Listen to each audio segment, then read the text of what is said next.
ആകാശവാണി.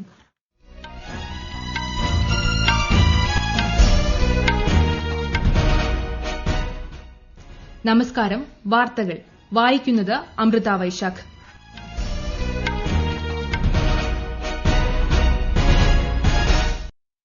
പ്രധാന വാർത്തകൾ.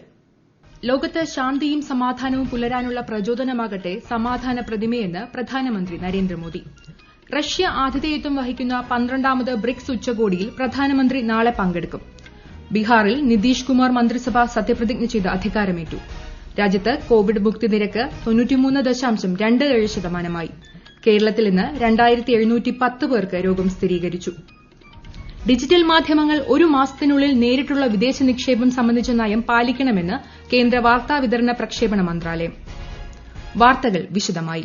രാജസ്ഥാനിലെ പാലി ജില്ലയിൽ സ്ഥാപിച്ച സമാധാന പ്രതിമ പ്രധാനമന്ത്രി നരേന്ദ്രമോദി അനാച്ഛാദനം ചെയ്തു. ജൈനാചാര്യൻ ശ്രീ വിജയ് വല്ലഭ് സുനീശ്വർ ജി മഹാരാജിന്റെ 151ാം ജന്മവാർഷിക ദിനമായ ഇന്ന് നടന്ന ചടങ്ങിലാണ് അദ്ദേഹം ഓൺലൈനായി അനാച്ഛാദന കർമ്മം നിർവഹിച്ചത്. ലോകത്ത് ശാന്തിയും സമാധാനവും പുലരാൻ ഈ പ്രതിമ പ്രചോദനമാകുമെന്ന് പ്രധാനമന്ത്രി പറഞ്ഞു.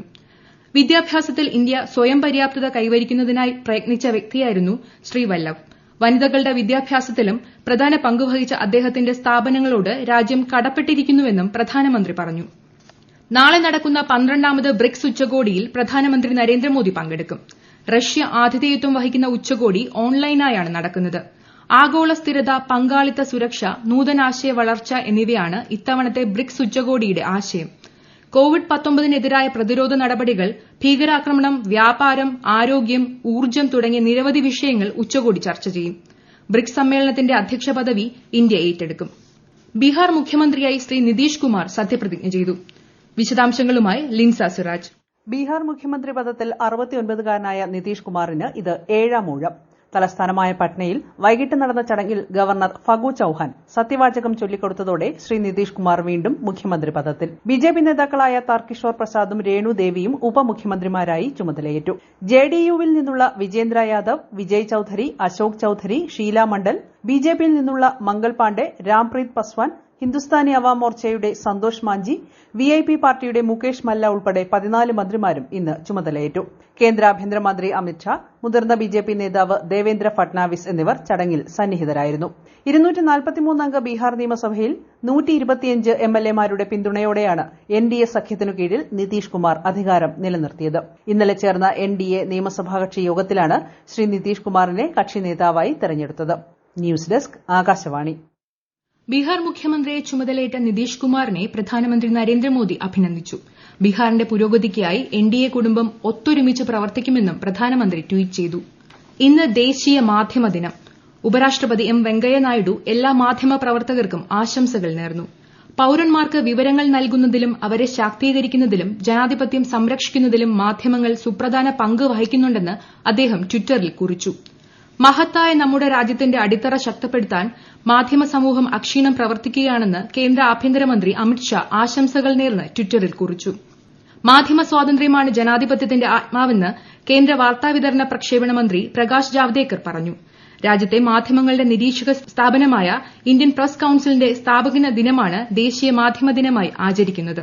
രാജ്യത്ത് വിപുലമായ മനുഷ്യവിഭവങ്ങളുടെ നൈപുണ്യ വികസനത്തിനായി ഉന്നത വിദ്യാഭ്യാസ സ്ഥാപനങ്ങൾക്ക് വലിയ പങ്ക് വഹിക്കാനുണ്ടെന്ന് ഉപരാഷ്ട്രപതി എം വെങ്കയ്യനായിഡു പറഞ്ഞു.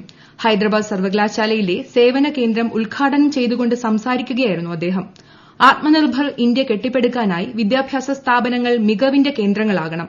പുത്തൻ വിദ്യാഭ്യാസ നയം ഈ നേട്ടം ലക്ഷ്യമാക്കി രൂപീകരിച്ചതാണ്. നിരക്ഷരതയും വനിതകൾക്കെതിരെയുള്ള ആക്രമണങ്ങളും ഇല്ലാതാക്കാൻ വിദ്യാർത്ഥികൾ ശ്രമിക്കണമെന്നും അദ്ദേഹം പറഞ്ഞു.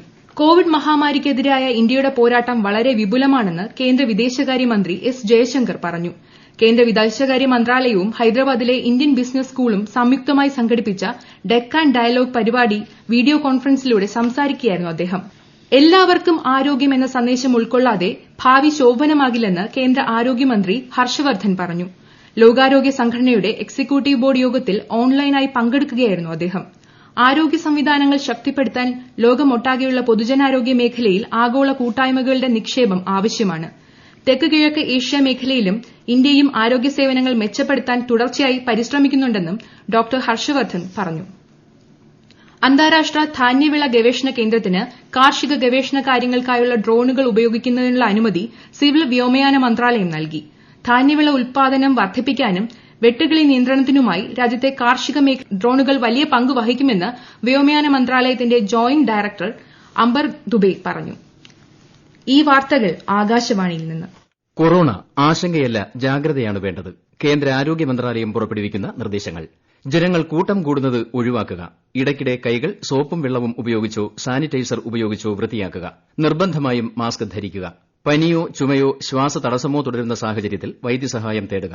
കൊറോണയെ സംബന്ധിച്ച വിവരങ്ങൾക്ക് ആരോഗ്യ മന്ത്രാലയത്തിന്റെ 1075 ലും ദിശയുടെ 1056 ലും ബന്ധപ്പെടാം.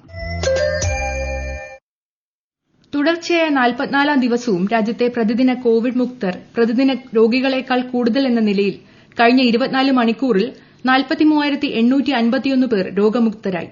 30,548 പേർക്കാണ് പുതുതായി രോഗം സ്ഥിരീകരിച്ചത്. നിലവിൽ രോഗബാധിതരായവരുടെ എണ്ണം 4,60,000 കടന്നു. രോഗമുക്തി നിരക്ക് 93.27% വർദ്ധിച്ചു. സുഖം പ്രാപിച്ചവരുടെ ആകെ എണ്ണം 82.5 ലക്ഷത്തോട് അടുക്കുന്നു. കഴിഞ്ഞ 24 മണിക്കൂറിനുള്ളിൽ 435 പേരുടെ മരണം കോവിഡ് ബാധയാലാണെന്ന് തിരിച്ചറിഞ്ഞു. ലോകത്ത് കോവിഡ് ബാധിച്ച് 1.5 കോടിയിലേറെ പേരാണ് ചികിത്സയിലുള്ളത്. രോഗം സ്ഥിരീകരിച്ചവരുടെ ആകെ എണ്ണം 5.5 കോടിയോടടുക്കുന്നു. ആകെ 13 ലക്ഷത്തിലേറെ പേർ മരിച്ചു. അമേരിക്കയിൽ മാത്രം 2.5 ലക്ഷത്തിലേറെ പേരാണ് മരിച്ചത്. കേരളത്തിൽ ഇന്ന് 2,710 പേർക്ക് കോവിഡ്-19 സ്ഥിരീകരിച്ചു. രോഗം സ്ഥിരീകരിച്ച് ചികിത്സയിലായിരുന്ന 6,567 പേർ സുഖം പ്രാപിച്ചു. ഇതോടെ കേരളത്തിൽ കോവിഡ് ബാധിച്ച് ചികിത്സയിലായിരുന്നവരുടെ എണ്ണം 70,925 ആയി. 19 മരണമാണ് ഇന്ന് കോവിഡ് മൂലമെന്ന് സ്ഥിരീകരിച്ചത്. ഡിജിറ്റൽ മാധ്യമങ്ങൾ ഒരു മാസത്തിനുള്ളിൽ നേരിട്ടുള്ള വിദേശ നിക്ഷേപം സംബന്ധിച്ച നയം പാലിക്കണമെന്ന് കേന്ദ്ര വാർത്താവിതരണ പ്രക്ഷേപണ മന്ത്രാലയം. ഡിജിറ്റൽ സങ്കേതം വഴി വാർത്തകൾ പ്രക്ഷേപണം ചെയ്യുന്ന മാധ്യമങ്ങൾ 26% നേരിട്ടുള്ള വിദേശ നിക്ഷേപത്തിന് സർക്കാർ അനുമതി നൽകിയിട്ടുണ്ട്. 26%-ൽ കുറവോ കൂടുതലോ FDI ഉള്ള കമ്പനികൾ ഇത് സംബന്ധിച്ച് മന്ത്രാലയത്തെ അറിയിക്കണമെന്നും നിർദ്ദേശമുണ്ട്. രാജ്യത്തേക്ക് പുതുതായി വിദേശ നിക്ഷേപം കൊണ്ടുവരാൻ ആഗ്രഹിക്കുന്ന സ്ഥാപനങ്ങൾ ഇത് സംബന്ധിച്ച് കേന്ദ്ര സർക്കാരിൽ നിന്ന് അനുമതി വാങ്ങേണ്ടതാണ്. കോവിഡ് മാനദണ്ഡങ്ങൾ പാലിച്ച് ശബരിമല മണ്ഡല മകരവിളക്ക് തീർത്ഥാടനം ആരംഭിച്ചു. ഭക്തരുടെ സുരക്ഷയെ മുൻനിർത്തി വിപുലമായ ഒരുക്കങ്ങളാണ് ശബരിമലയിലുള്ളത്. പ്രതിദിനം 6000 തീർത്ഥാടകർക്കാണ് വെർച്വൽ ക്യൂ സംവിധാനത്തിലൂടെ ദർശനം അനുവദിക്കുന്നത്. തീർത്ഥാടനത്തിന്റെ ആദ്യഘട്ടങ്ങളിൽ വെർച്വൽ ക്യൂവിൽ രജിസ്റ്റർ ചെയ്തവരിൽ ദർശനത്തിന് എത്താത്തവരുടെ എണ്ണത്തിന് ആനുപാതികമായി അടുത്ത ദിവസങ്ങളിൽ കൂടുതൽ തീർത്ഥാടകരെ അനുവദിക്കുമെന്ന് ദേവസ്വം മന്ത്രി കടകംപള്ളി സുരേന്ദ്രൻ അറിയിച്ചു. മഹാരാഷ്ട്രയിൽ 8 മാസത്തെ ഇടവേളയ്ക്ക് ശേഷം ആരാധനാലയങ്ങളും മതകേന്ദ്രങ്ങളും ഇന്ന് തുറന്നു. ഷിർദി സായിബാബ ക്ഷേത്രം, പണ്ഡർപൂരിലെ വിത്തൽ മന്ദിർ, തുൾജ ഭവാനി ക്ഷേത്രം, മാഹിം പള്ളി, ഹാജി അലി ദർഗ എന്നിവയാണ് ഇന്ന് രാവിലെ തുറന്നത്. ശീതകാലത്തിന് മുന്നോടിയായി കേദാർനാഥിലേക്കുള്ള പാതകൾ ഇന്ന് രാവിലെ അടച്ചു. തീർത്ഥാടനത്തിന് സമാപനം കുറിച്ചുള്ള പൂജയിൽ ഉത്തർപ്രദേശ് മുഖ്യമന്ത്രി യോഗി ആദിത്യനാഥ്, ഉത്തരാഖണ്ഡ് മുഖ്യമന്ത്രി ത്രിവേന്ദ്ര സിംഗ് റാവത്ത് എന്നിവർ പങ്കെടുത്തു. യമുനോത്രി ധാമിലേക്കുള്ള പാതകളും ഇന്ന് രാവിലെ അടച്ചു. മലബാർ 2020 സംയുക്ത സേനാ അഭ്യാസത്തിന്റെ 2ാം ഘട്ടം നാളെ മുതൽ 20 വരെ വടക്കൻ അറബിക്കടലിൽ നടക്കും. ഈ മാസം 3 മുതൽ 6 വരെ ബംഗാൾ ഉൾക്കടലിലായിരുന്നു 1ാം ഘട്ടം.